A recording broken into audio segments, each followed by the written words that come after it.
We are now at the supercharger in Mosjøen, and I think the battery has been nerfed now.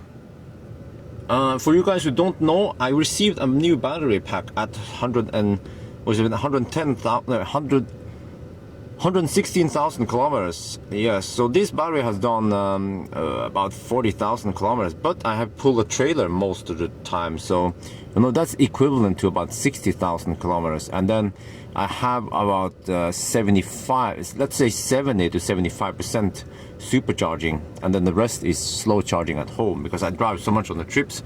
But it seems like we have this this speed nerf now, which you know, yeah. So I have to explain. When the battery was new, you can see here on the footage here, when it was new, it was charging over 100 kilowatt at the same state of charge. And then I have seen that it slowly goes down. So it was 110 plus in the beginning, and then it kind of slowed down to about 107, 108. And then just a couple of days ago, it was like 105 and barely over 100. And now you see 95. So I think it won't go lower than this. This is like the lowest it will go, but yeah.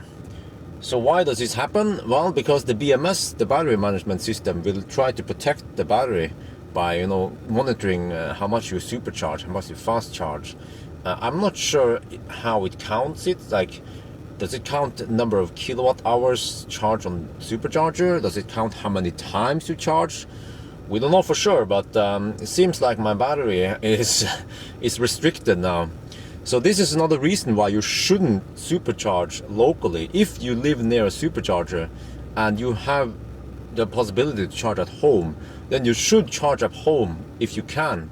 Don't be a cheap ass and save money, because what's going to happen is that instead of getting, you know, 115 kilowatt on long trips where you need that speed, you will be getting 95 kilowatt.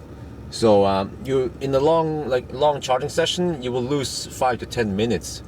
But yeah, I think that's it. Finally, I found out how long it took before the battery was restricted. So I might make another video later if I see that it becomes worse than this. But this is not something unique with only my battery pack. This happens with every battery packs out there, but well, at least the new ones, you know, the 75, 90 and 100 packs. Not the classic 85, but the classic 85 also gets a slowdown, but not on the same way like this. Yeah. So I think that's it for now. So I hope this was useful for you. So talk to you later.